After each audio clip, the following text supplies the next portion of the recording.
Благодарам, господин Иванов. Да се заблагодарам за амандманот на колегите Сурија Рушити и Арта Точи, заради тоа што отвара можност да дебатираме малце посериозно за структурата на расходите во буџетот. Добри се овие концепти кои што господинот Иванов ги кажа околу ИПАРД фондови и така натака, но тоа се постапки кои што се извинувам. Тоа се постапки кои што траат со години и не даваат брза ефикасност.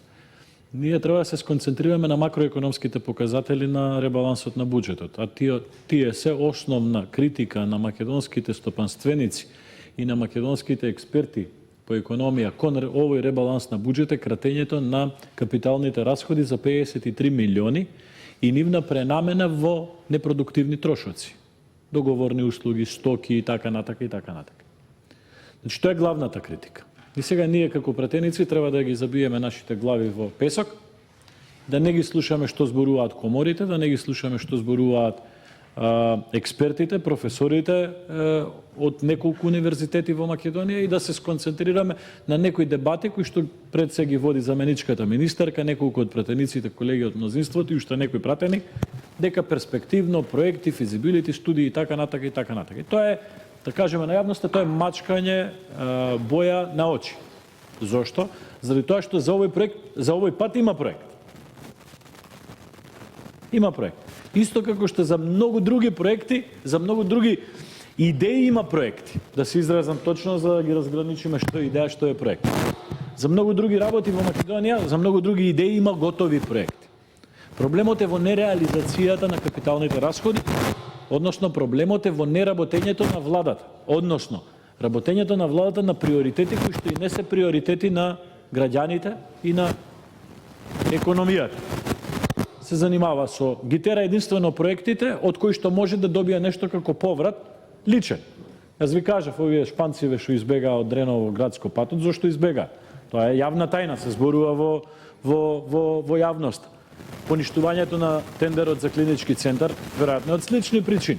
Еве денеска македонските градежни компании, господин Еминов, господин Рушити, почитувани присутни, кажуваат дека имаат чувство и предпоставка дека тендерот за новиот клинички центар се мести.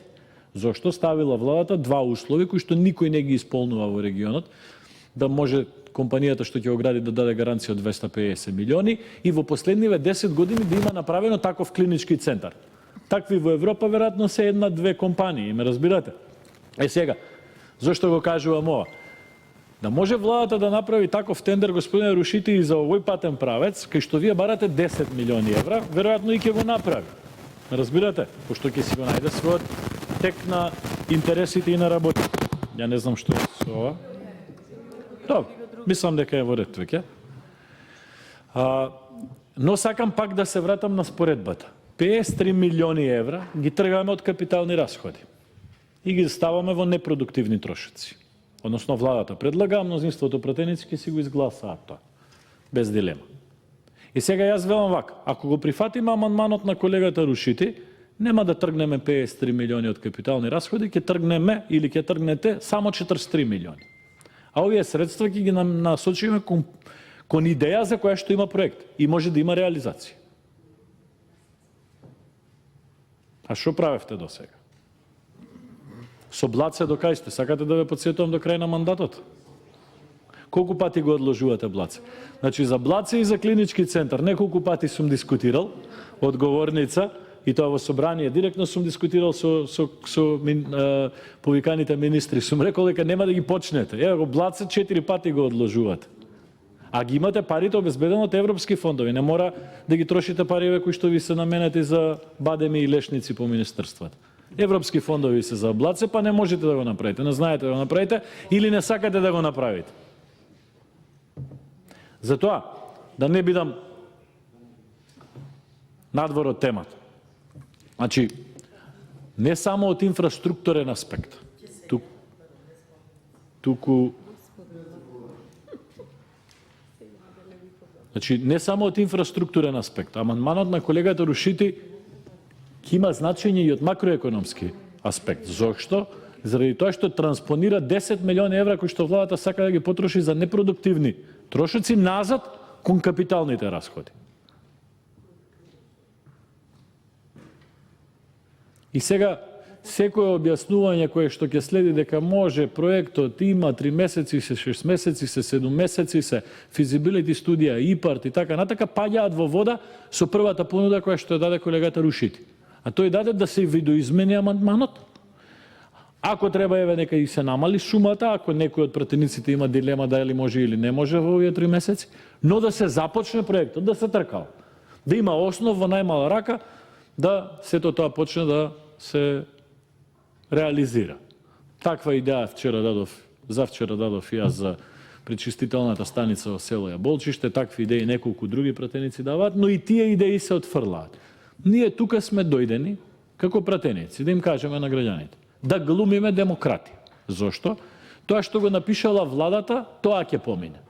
И тек тук по некој амандман кој што има вредност од 2 милиони денари, 3 милиони денари, 4 милиони денари, колку да се затвори некоја ситен интерес или некаде кај што владата пропуштила да предвиди нешто. Структурата на буџетот, собранието, иако е највисок законодавен дом, нема сила да ја промени. Колку јавноста да критикува каков е буџетот, собранието е само гласачка машина, за жал. Мислам дека ако за друго не можеме да собереме храброст да се спротивставиме на владата, како институција збора, дајте еве за ова да се спротивставиме, да кажеме не може повеќе да се намалуваат капиталните трошоци, ќе се намалуваат непродуктивните трошоци. Овој амандман на колегата Сурија Рушите не доаѓа од ВМРО ДПМН, ако тоа премногу им значи на колегите од СДСМ, доаѓа од пратеник кој што ја представува албанската заедница, кој што па дури и на почетокот на мандатот ја поддржуваше оваа влада, така да е најдобар начин да пратениците на СДСМ покажат дека еве знаат да прифатат било каква критика од стручната јавност во најмала рака. Ама тоа очигледно нема да се случи, за жал, и ќе продолжи ова собрание да биде гласачка машинерија така како што е. Благодарам.